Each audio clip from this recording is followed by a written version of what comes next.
Bharatiya Janata party के लगातार दिन खराब चल रहे हैं। मध्य प्रदेश में बगावत के बाद अब इसी तरह के हालात तकरीबन राजस्थान में भी नजर आ रहे हैं। जिस तरह से राजस्थान में पार्टी के नेतृत्व ने अमित शाह और नरेंद्र मोदी ने यह फैसला किया है कि वहां पर किसी को भी सीएम का कैंडिडेट डिक्लेयर नहीं किया जाएगा। कमोबेश इसी तरह के हालात मध्य प्रदेश में भी हैं। लेकिन अमित शाह और नड्डा राजस्थान के दौरे पर गए हुए थे, बीच में ही दौरा छोड़ करके उन्हें भागना पड़ा है। बीच में ही दौरा खत्म कर दिया है। दौरा जब जिस वक्त खत्म किया गया उसके बाद वहाँ पर एक मीटिंग जो है संघ के लोगों के साथ तय थी, लेकिन उस मीटिंग को भी अटेंड करना गवारा नहीं समझा। अचानक ये फैसला किया गया कि अब यहाँ से निकला जाए और उसके बाद दिल्ली, दोनों नेता दिल्ली पहुँच गए।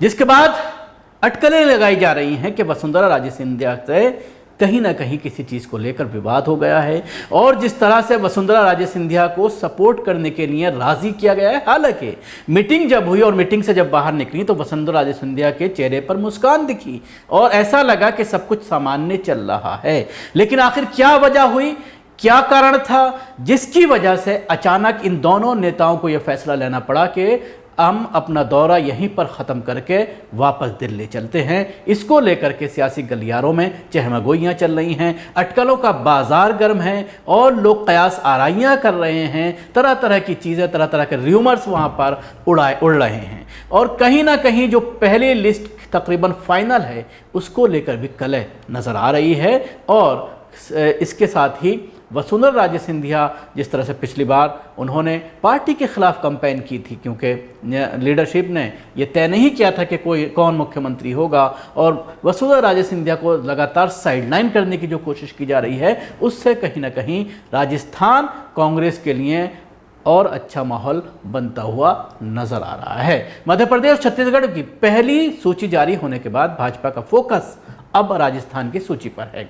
इसे लेकर हाईकमान ने तैयारियां भी शुरू कर दी हैं। बुधवार को केंद्रीय गृह मंत्री अमित शाह, पार्टी के राष्ट्रीय अध्यक्ष जेपी नड्डा और संगठन महामंत्री बीएल संतोष प्रदेश के कद्दावर नेताओं के साथ अहम बैठक की।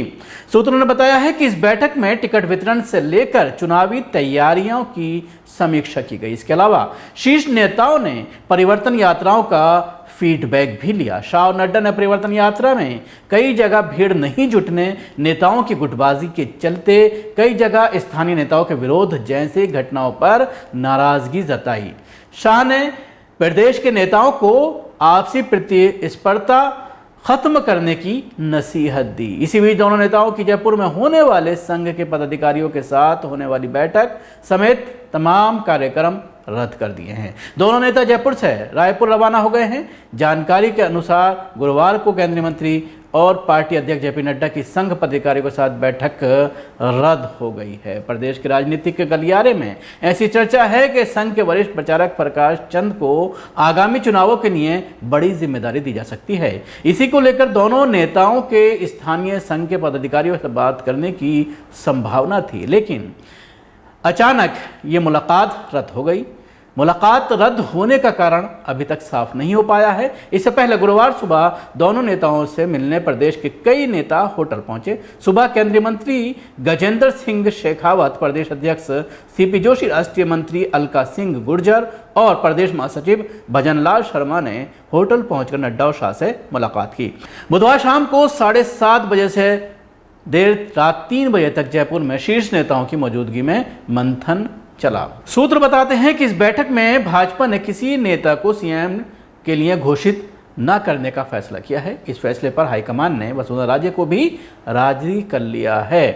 खबर है कि भाजपा हाईकमान ने राजे को ये आश्वासन दिया है कि टिकट बंटवारे में उनकी राय को महत्व दिया जाएगा। इसी के चलते वसुंधरा राजे खुश हैं और मेहनत में जुटने का फैसला कर लिया है। इसका संकेत तभी मिल गया था जब राजे रात 3:30 बजे मीटिंग से बाहर निकली तो उनके चेहरे पर मुस्कान थी। उन्होंने कहा कि सब कुछ सही रहा और पॉजिटिव है। बैठक के बाद केंद्रीय मंत्री गजेंद्र सिंह शेखावत ने कहा है कि कोर कमेटी की बैठक में फैसला हुआ है कि चुनाव में कोई सीएम फेस नहीं होगा। इस बैठक में पार्टी नेताओं से अलग अलग 45 मिनट तक बातचीत हुई। दरअसल गुजरात भाजपा ने मध्य प्रदेश में टिकट देने के लिए जो रणनीति अपनाई है वो राजस्थान में भी देखने को मिल रही है।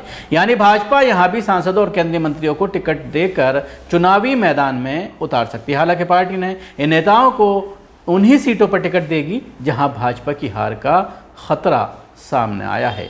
पार्टी का सबसे ज्यादा फोकस सी और डी कैटेगरी की सीटों पर है। भाजपा इन श्रेणी की सीटों पर अब जीत हासिल करने के लिए लगातार जुटी हुई है। ऐसे में इन कमजोर सीटों पर भाजपा ने केंद्रीय मंत्री और सांसदों को उतारने का मन बनाया है। जहां सी और डी कैटेगरी में पार्टी के दिग्गजों को उतार कर भाजपा वहां से जीत तलाश कर रही है। इनमें केंद्रीय मंत्री गजेंद्र सिंह शेखावत, अर्जुन राम मेघवाल और कैलाश चौधरी शामिल हैं। इसके अलावा बीजेपी भागीरथ चौधरी, डॉक्टर किरोड़ीलाल मीणा, सुखबीर सिंह जौनपुरिया जैसे सांसदों को भी सी और डी कैटेगरी की सीटों पर उतारकर बड़ा दांव खेल सकती है। पहली सूची तय की गई है जिसमें 33 नाम तय किए गए हैं और उसमें कई दिग्गजों के नाम भी शामिल हैं। तो आप देख सकते हैं कि किस तरह से इस पूरे मामले को लेकर, इस मीटिंग को लेकर के कहीं ना कहीं अटकलें तेज़ हैं। शुक्रिया आपको। हमारी कोशिश कैसी लगी जरूर बताएं। हमारे यूट्यूब चैनल को सब्सक्राइब करना ना भूलें। इसके साथ ही बेल आइकन जरूर दबाएं। अगर आप वीडियो फेसबुक पर देखें तो पेज को लाइक करें, उसके साथ ही फॉलो भी करें।